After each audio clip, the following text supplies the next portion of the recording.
सभी लोगों को नमस्कार। आज जो है अन्नकूट, गोवर्धन पूजा, भैया दूज और चित्रगुप्त पूजा की आप सभी को हार्दिक बधाई। मैं अपनी बात की शुरुआत जो होता है एक श्लोक से करूंगा। यदा यदा हि धर्मस्य ग्लानिर्भवति भारत अभ्युत्थानम् अधर्मस्य तदात्मानं सृजाम्यहम् परित्राणाय साधूनां विनाशाय च दुष्कृताम् धर्म संस्थापनार्थाय संभवामि युगे युगे संभवामि युगे युगे संभवामि युगे युगे।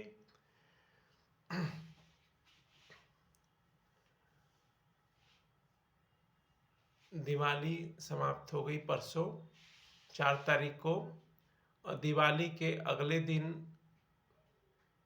अन्नकूट मनाया जाता है, गोवर्धन पूजा, भैया दूज। अगले दिन आज 6 तारीख है, आज भी भैया दूज मनाया जाता है कई जगह।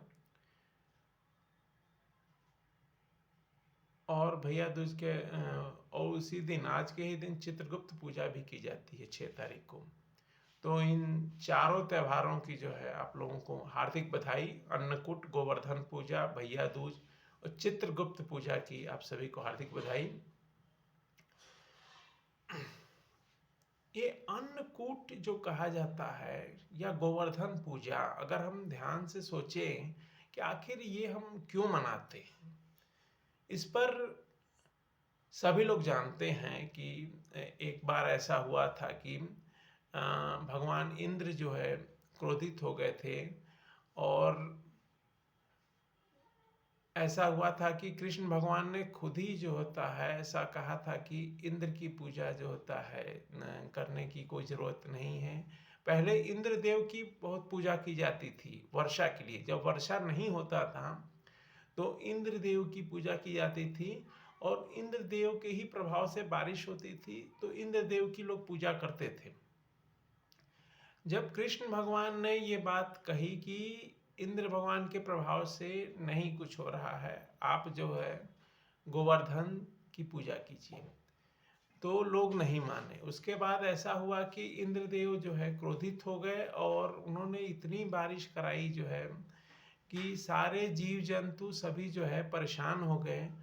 और इस परेशानी को दूर करने के लिए कृष्ण भगवान ने जो है गोवर्धन पर्वत को जो होता है अपनी सबसे छोटी एक कानी उंगली के ऊपर जो होता है वो गोवर्धन पर्वत को उठाए, और उसके द्वारा जो है सभी की रक्षा किए। और इसी के साथ ही लोग जो होता है गोवर्धन पर्वत की जो होता है पूजा करने लगे। और उस दिन जो पूजा की विधि है वो है कि उसमें अन्नकूट जो कहा जाता है, अन्नकूट का मतलब होता है अन्न का समूह। इसमें सभी चीज़ें, सब्जियां भी लेते हैं, मिठाइयाँ भी लेते हैं, और अन्य खाद्य पदार्थ भी लेते हैं। सभी को मिला के 56 भोग का जो है तैयार किया जाता है, और उससे जो होता है भगवान कृष्ण की पूजा की जाती है। गौ की भी पूजा की जाती है। गोबर से गोवर्धन बनाया जाता है और उसकी जो होता है पूजा की जाती है। तो गौ माता का भी जो होता है पूजा किया जाता है। उसके बाद ये चीज़ें थी आपका गोवर्धन पूजा से संबंधित और अन्नकूट। उसके बाद तीसरा आता है भैया दूज। कुछ जगहों पे कल मनाया गया, कुछ जगहों पे आज मनाया जा रहा है 6 तारीख को। तो भैया दूज जो कहा जाता है, जैसा ये दिखाता है कि भाई बहन से संबंधित है, भैया से संबंधित है, भैया की लंबी उम्र से संबंधित है। कहीं ना कहीं उनको जो होता है उनकी रक्षा के लिए बहाने रखती हैं। ये आखिर इसके पीछे पौराणिक कथा क्या है, इस पर मैं थोड़ा सा बात रखूंगा। कि अगर कहूँगा कि इसमें भगवान सूर्य के एक पुत्र और पुत्री थी जो होता है, और पुत्र थे यमराज, और जो होता है पुत्री जो होता है यमुना है। तो इन यमुना बहन ने यमराज जी से कहा कि आज के दिन, भैया दूज के दिन, आप निश्चित ही मेरे पास आइएगा, मैं आपसे जो होता है आशीर्वाद लेना चाहूँगी। और उसी के तहत जो होता है ये भाई दूज का त्योहार मनाया जाता है।